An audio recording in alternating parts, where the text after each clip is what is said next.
نحمده ونصلي ونسلم على رسوله الكريم اما بعد فاعوذ بالله من الشيطان الرجيم بسم الله الرحمن الرحيم ما كان محمد أبا أحد من رجالكم ولكن رسول الله وخاتم النبيين وكان الله بكل شيء عليما وقال تعالى قل يا أيها الناس إني رسول الله إليكم جميعا وقال النبي صلى الله عليه وسلم أرسلت إلى كافة للناس وقال النبي صلى الله عليه وسلم أنا خاتم النبيين لا نبي بعدي صدق الله وصدق رسوله النبي الكريم اللهم صل على سيدنا محمد وعلى آل سيدنا محمد كما تحب وترضى عدد ما تحب وترضى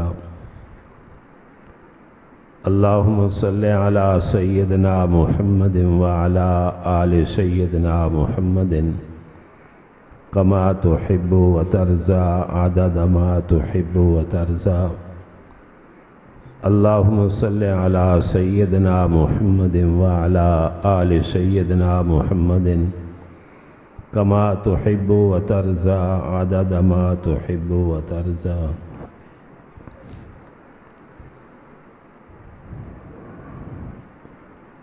ارباب علم و دانش حضرات، علماء کرام، معزز سامعین، بزرگوں، ساتھیوں، بھائیوں،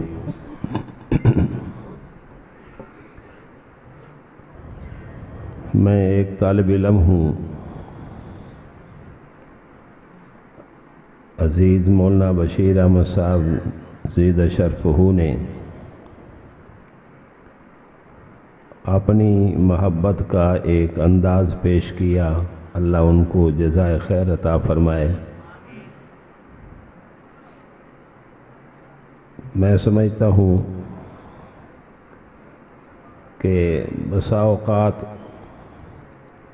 احباب جو ہیں، جیسے شعراء مبالغہ آرائی کر جاتے ہیں، تو بسا اوقات احباب بھی مبالغہ آرائی کر جاتے ہیں۔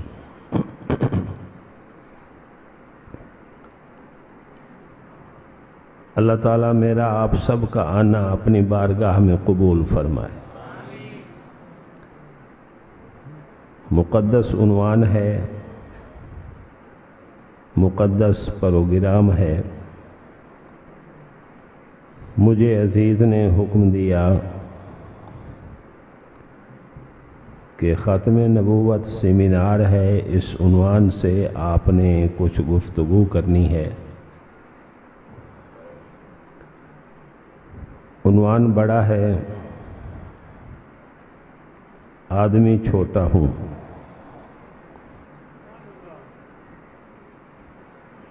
لیکن اپنی سعادت سمجھتے ہوئے حصے دار بن رہا ہوں۔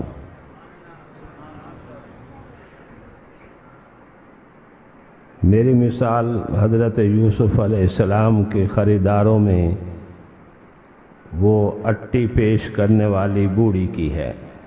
خود بھی بوڑھا ہوں،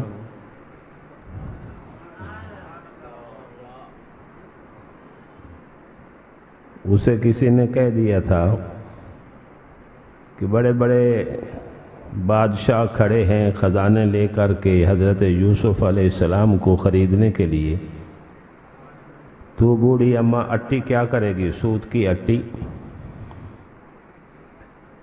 اس نے کہا مجھے بھی پتہ ہے کہ میں نہیں خرید کر سکوں گی، لیکن یہاں آ کر سود کی اٹی لے کر کے خریداروں میں کھڑی ہو گئی ہوں تاکہ میرا نام بھی یوسف کے خریداروں میں لکھا جائے۔ اور یہی میری نجات کا ذریعہ بنے گا۔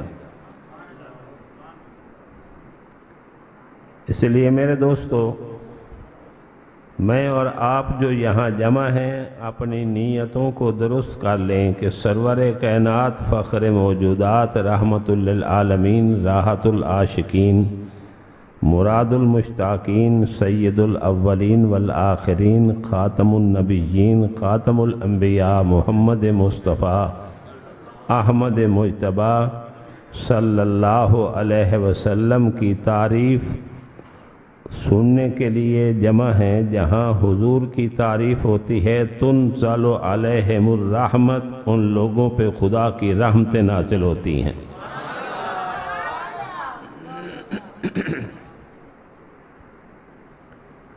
مجھے جو عنوان پیش کیا گیا ہے، اکابرین تشریف فرما ہیں، ان کی خدمت میں یہ گزارش کروں گا کہ تھوڑی سی اپنی قلبی توجہ میری طرف رکھیں گے، شفقت فرمائیں گے تاکہ شرح صدر نصیب ہو جائے، اور مجھے جو وقت ملا ہے آدھا گھنٹہ، انشاءاللہ میں اسی میں اپنے مضمون کو پورا کرنے کی کوشش کروں گا۔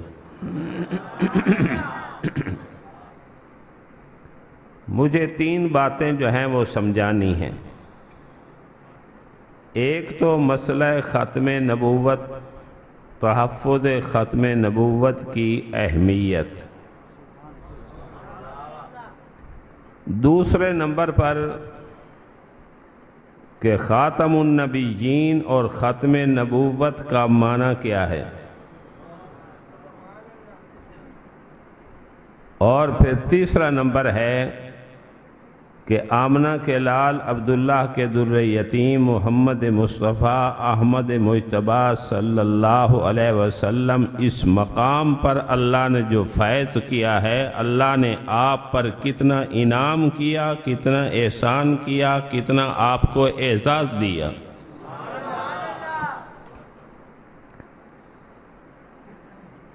میرے دوستو، جہاں تک اس مسئلے کی اہمیت کا تعلق ہے، خود رسول اللہ صلی اللہ علیہ وسلم اس مسئلے کی اہمیت جو ہے آپ واضح کر گئے ہیں۔ آپ کی زندگی ہی کے اندر ایک ملعون اسود انسی نے نبوت کا دعویٰ کیا، رحمت کائنات صلی اللہ علیہ وسلم نے صحابہ کو فرمایا، خاص کر فیروز دیلمی رضی اللہ عنہ کو، کہ اس کا کلا کما کر کے آؤ جو میری ختم نبوت پہ ڈکیٹی ڈالنا چاہتا ہے۔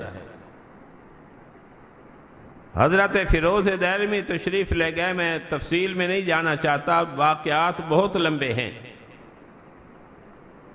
اسے فنار کیا، قتل کیا۔ رحمت کائنات کو خبر ملی کہ فیروز نے اسود انسی کو قتل کر دیا ہے۔ بخاری شریف میں جو لفظ آتے ہیں تو رحمت کائنات اپنی مرض الوفات میں ہیں، اور یہ خبر سننے کے بعد آپ نے فرمایا، فازا فیروز، فازا فیروز، فازا فیروز، فیروز کامیاب ہو گیا، فیروز کامیاب ہو گیا، فیروز کامیاب ہو گیا۔ معلوم ہوتا ہے مسئلہ ختم نبوت اتنی اہمیت کا حامل ہے، جو شخص جو ہے اس مسئلہ جو ہے ختم نبوت پہ کوئی ڈاکہ زنی کرنا چاہتا ہے، اس کے قتل کرنے پر محمد کا دل بھی خوش ہو رہا، محمد کی دعا بھی مل رہی ہے۔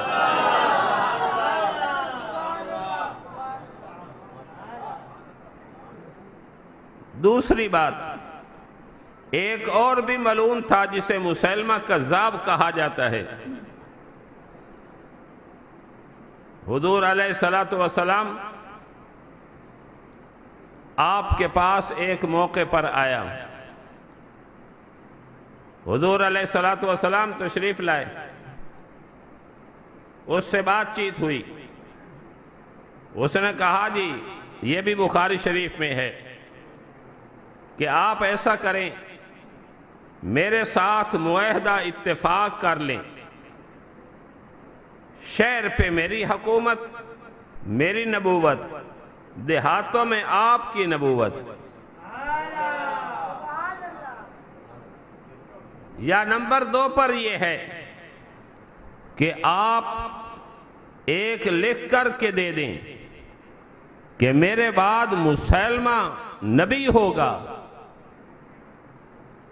اور اگر یہ بھی نہیں تو پھر تیسرا نمبر یہ ہے کہ میں کثیر تعداد والے لشکر کے ساتھ پھر آپ کا مقابلہ کروں گا۔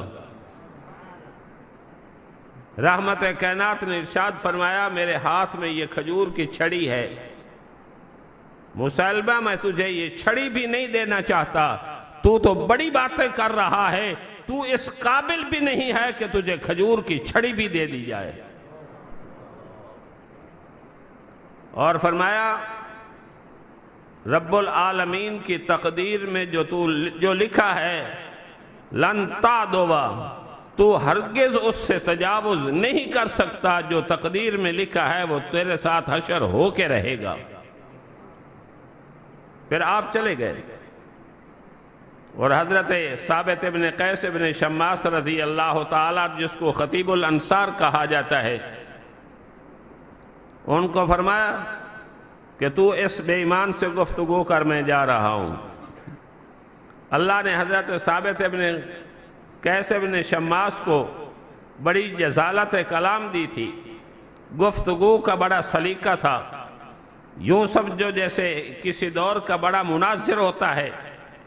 تو حضرت ثابت ابن قیس رضی اللہ عنہ نے اس کے ساتھ 2-4 لفظوں میں باتیں کی، زیادہ لمبی گفتگو بھی نہیں، اور اس ملعون کو جو ہے اس کی ناکہ بندی کر دی، چلا گیا۔ رحمت للعالمین صلی اللہ علیہ وسلم اس دار فانی سے دار بقا کی طرف محو راحت ہو گئے۔ اللہ کا کرنا یہ کہ حضرت صدیق اکبر رضی اللہ تعالیٰ عنہ مسند خلافت پہ آتے ہیں۔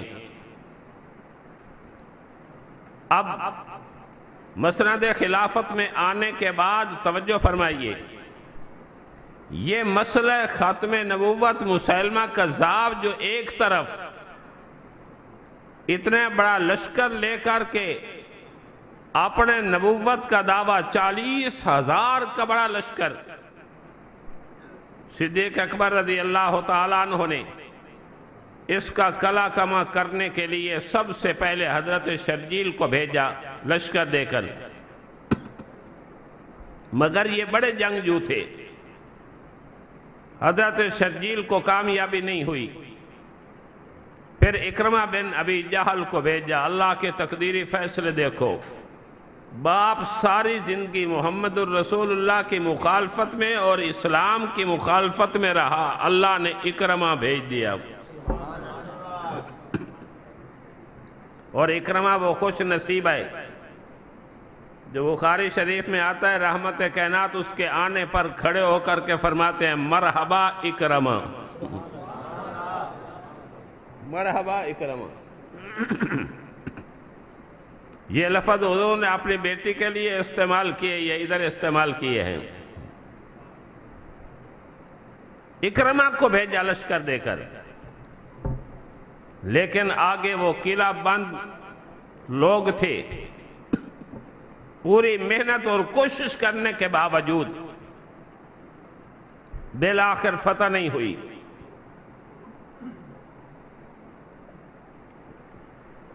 حضرت صدیق اکبر رضی اللہ عنہ کو اطلاع ملی تو آپ نے حضرت شرجیل اور اکرمہ دونوں کو فرمایا خبردار مدینہ واپس نہیں آنا، یہاں سراسیمگی سی پیدا ہو جائے گی، وہی ٹھہرو، میں بھیج رہا ہوں اور لشکر۔ خالد بن ولید رضی اللہ عنہ کو بلایا، لشکر دیا، فرمایا جاؤ مسلمہ کے خلاف جنگ کرنی ہے۔ میرے دوستوں پہنچے ہیں اور صحابہ کہتے ہیں حال یہ تھا کہ ہمیں قلعہ بند ہے، قلعہ کے اندر داخل ہونے کے لیے کوئی راستہ نہیں مل رہا تھا، وہ اندر سے ہمارے اوپر تیر برساتے ہیں، ایک صحابی نے دوسرے کو مشورہ دیا، اللہ اکبر کبیرہ، مسئلہ ختم نبوت کتنی اہمیت کا حامل ہے، ذرا توجہ کرنا۔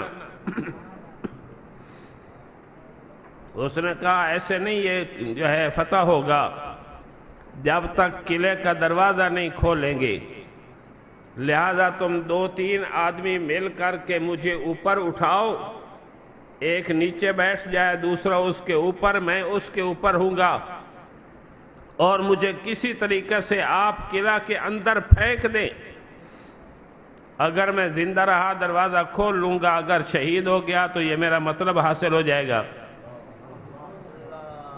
چنانچہ 2 صحابہ نے اسے اٹھایا قلعے کے دروازے پر، اور اس نے جلدی تیزی کے ساتھ اندر جو ہے وہ چھلانگ لگا دی اور تیزی کے ساتھ دروازہ کھولا۔ ادھر سے گولیوں سے چھلنی تو ہو گیا مگر دروازہ کھل گیا۔ اب خالد بن ولید رضی اللہ تعالیٰ عنہ لشکر لے کر کے اس قدر گمسان کی لڑائی میں اندر پہنچ گئے کہ مسلمہ کو فنار کر دیا۔ اور یاد رکھیں یہ وہ جنگ یمامہ ہے جس کے اندر 1200 صحابہ شہید ہوئے ہیں۔ کتنے بھائی؟ اور ایک روایت کے مطابق 1300، ایک قول جو ہے وہ 1400 کا بھی ہے، لیکن راجح قول پیش کر رہا ہوں 1200۔ اب 1200 صحابہ میں 700 قاری تھے اور 70 صحابہ بدری تھے جو بدر کے میدان میں لڑتے رہے۔ یہ 1200 کی تعداد میں شہید ہوئے ہیں، لیکن مسلمہ کو فنار کیا، اس کے لشکر کو جو ہے کاٹ کاٹ کے ان کی کھوپڑیوں کو رکھ دیا۔ کیوں؟ ہمارے نبی کی ختم نبوت کا ڈاکو ہے، یہ اس سطح زمین پر برداشت نہیں ہے۔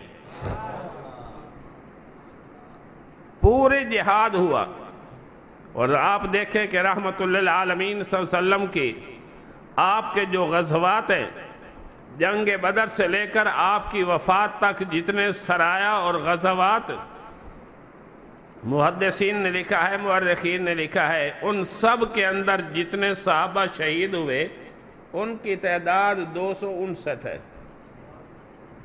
کتنی بھائی؟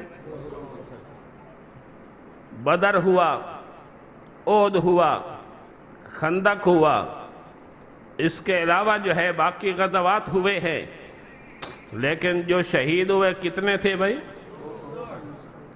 259۔ لیکن مسئلہ ختم نبوت کے لیے کتنے کٹے ہیں بھائی؟ 1200۔ مسئلہ تو حل ہو گیا 1200۔ اسی سے پتہ چلتا ہے کہ مسئلہ ختم نبوت کتنی بڑی اہمیت کا حامل ہے۔ اتنے صحابہ شہید ہو گئے، اور یہی وہ موقع تھا جب فاروق اعظم رضی اللہ تعالیٰ عنہ حضرت صدیق اکبر کی خدمت میں عرض کرتے ہیں کہ بھائی صدیق، اگر یوں ہی حال رہا، اذا استحر حرب، اگر یہ جنگ یوں ہی گرم رہی تو پھر یہ صحابہ یوں ہی قاری شہید ہوتے رہے تو قرآن مٹ جائے گا، لہذا قرآن لکھوا کے رکھ لو۔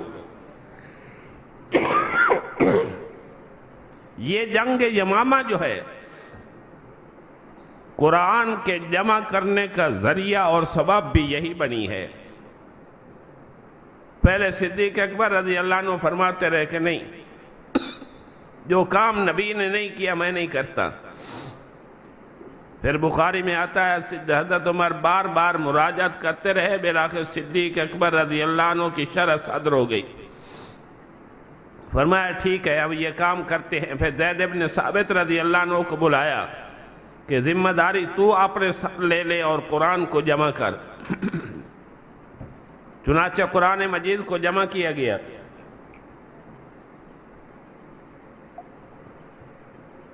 تو میرے عرض کرنے کا مقصد یہ، اہمیت کو ذرا سمجھو۔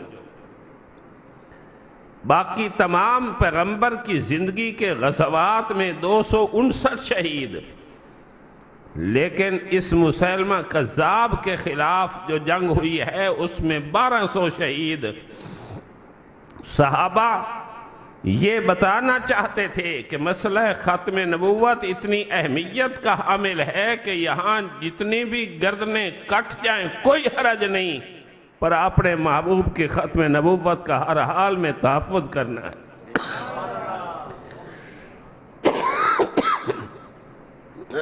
ہم طالب علم ہیں نا بھائی، اس وجہ سے آپ گھبرانا نہیں، ابھی ٹھیک ہو جائے گا۔ یہ چونکہ سبق پڑھاتے ہیں نا، چلتا رہتا ہے، گلا تھک جاتا ہے، اس لیے ہمارے اکابرین کا عجیب حال رہا۔ خاتم المحدثین علامہ محمد انور شاہ کاشمیری رحمۃ اللہ علیہ آخری لمحات میں فرمایا میری چارپائی اٹھاؤ، دارالعلوم دیوبند کی مسجد کے محراب کے پاس لے جاؤ۔ اب جب وہاں لے گئے تو فرمایا اب ان لوگوں کو جمع کرو، طلباء کو بھی، علماء کو بھی، باقیوں کو بھی۔ جب جمع ہو گئے تو اس وقت حضرت کشمیری رحمہ اللہ نے جو وصیت کی ہے آخری، فرمایا اس امت میں سب سے بڑا فتنہ جو ہے وہ قادیانیت کا ہے۔ مرزا غلام احمد قادیانی نے ہمارے نبی کی ختم نبوت پر ڈاکہ زنی کی ہے، اس لیے میں صرف یہ بات آخری وصیت کرنا چاہتا ہوں کہ اس فتنہ کے خلاف تم سارے کے سارے کھڑے ہو جاؤ۔ جب تک یہ فتنہ ختم نہیں ہوتا اس وقت تک تمہیں جان قربان کرنی پڑے، کر دو، میں تمہارے لیے جنت کا ضامن ہوں، اور اس پر اللہ تمہیں جنت نصیب کریں گے۔ میرے خیال میں حضرت نے ایسے نہیں فرمایا، یہ بھی حدیث سے ہی ثابت ہے۔ میں جس صحابی کا ذکر کر رہا تھا، حضرت ثابت بن قیس بن شماس رضی اللہ تعالیٰ عنہ، عجیب صحابی ہے، خطیب الانصار بھی ہیں، زبردست آدمی، خزرجی صحابی ہیں، اور ان کے دل میں اللہ کے نبی کا احترام کتنا ہے۔ کتابوں میں لکھا ہے کہ جب یہ آیت اتری ان اللہ لا يحب كل مختال فخور، گھر میں بیٹھ گئے، رونے لگ گئے۔ رحمت اللہ العالمین نے پوچھا میرا ثابت کہاں ہے؟ یا رسول اللہ وہ گھر میں ہے، رو رہے ہیں۔ حضور خود تشریف لائے، فرمایا ثابت کیا ہوا؟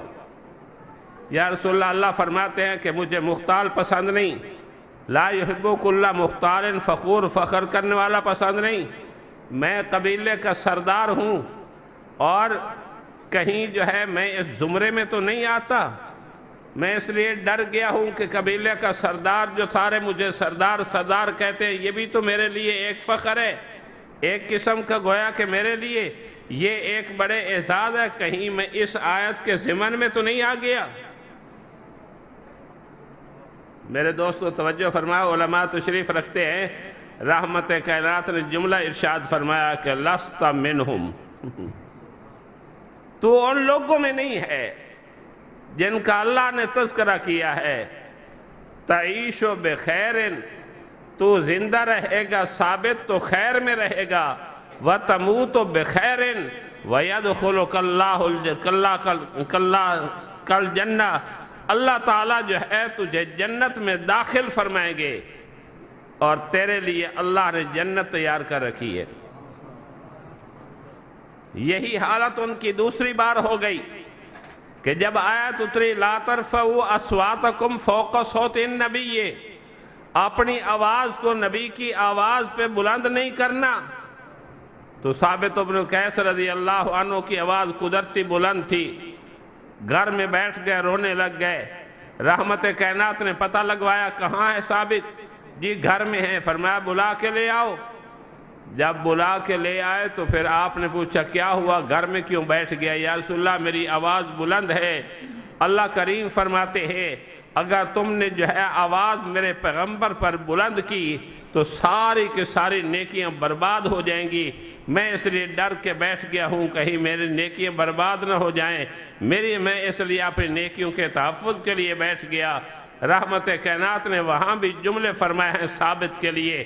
میرے دوستوں فرمایا نہیں ثابت، لست منہم، تو ایسے لوگوں میں داخل نہیں ہے تعیش محمودن، تو رہے گا تو محمود بزندہ جو ہے رہے گا، محمود بن کے رہے گا، عزت میں رہے گا، اور تو مرے گا تو پھر بھی محمود ہو کے مرے گا۔ اور فرمایا یدخل اللہ الجنہ، اللہ تعالیٰ تجھے جنت میں داخل کریں گے۔ ثابت کو 2 مرتبہ نبی نے فرمایا اللہ تجھے جنت میں داخل کرے گا۔ اور یہ حضرت ثابت ابن قیس ہیں جو اسی جنگ یمامہ میں شہید ہو رہے ہیں۔ اور عجیب بات یہ ہے کہ شہید بھی ہو رہے اور ایک عجیب جو ہے آخری وصیت کر گئے ہیں، جس کی وصیت پر مرنے کے بعد بھی عمل ہو رہا ہے۔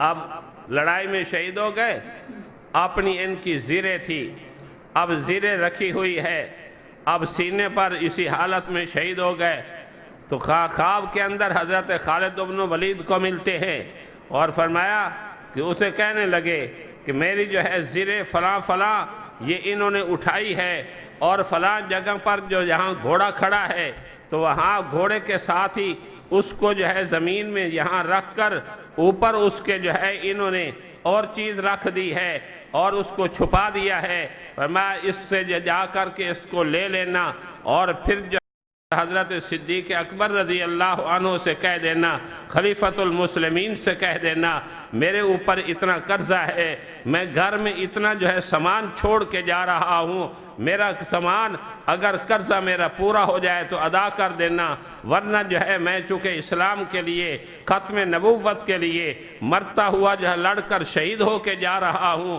میرا قرضہ بیت المال سے ادا کر دینا۔ خالد بن ولید کو جب یہ خواب آیا پھر اتنی بات بھی کہہ دی ہے کہ بھائی خالد اس کو خواب نہیں سمجھنا بلکہ اس کا پورا جو ہے اس پر عمل کرنا ہے۔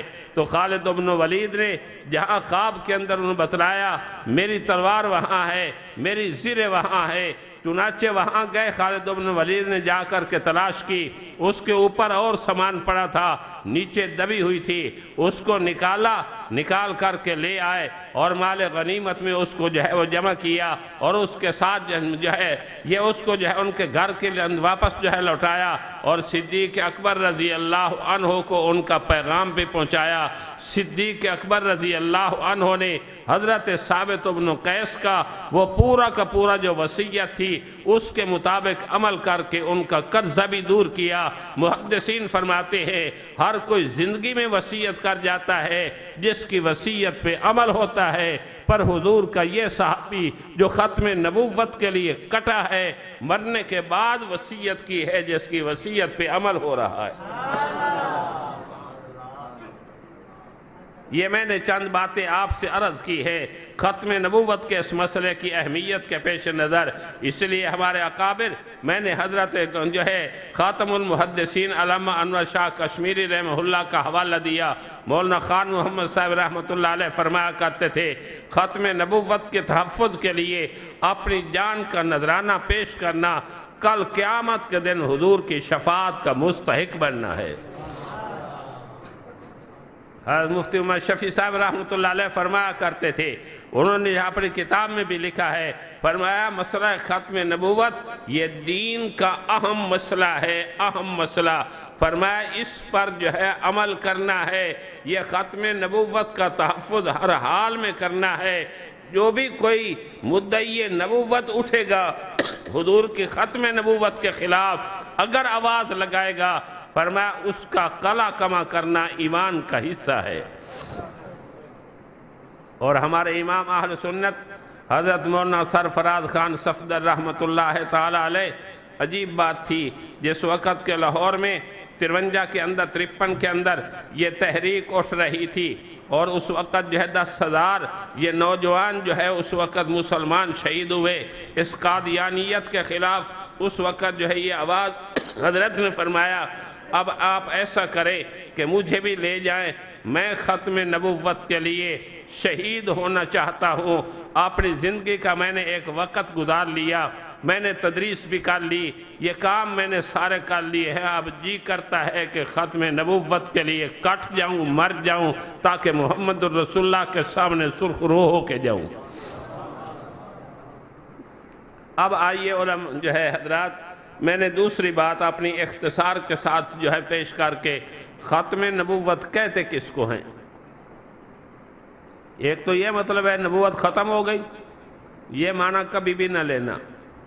ختم نبوت کا معنی ہے تکمیل نبوت، یعنی نبوت کے لیے جو اللہ رب العزت نے اعزازات رکھے، کمالات رکھے، اللہ رب العزت نے جو درجات رکھے ہیں، جو مراتب رکھے ہیں، ان مراتب کی تکمیل محمد الرسول اللہ پہ کر دی ہے۔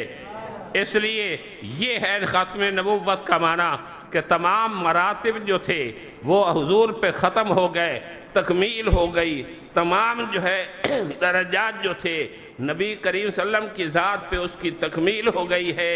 علم ایک درجے کا تھا، نبی پر تکمیل ہو گئی ہے۔ رحمت عالم فرماتے ہیں اوتیت علم الاولین والآخرین، سب نبیوں کو اللہ نے بڑا علم دیا، لیکن جتنا تمام کو ملا ہے وہ بھی اللہ نے مجھے دیا ہے، اور جتنا قیامت تک آنے والوں کو ملے گا وہ بھی اللہ نے مجھے دے دیا ہے۔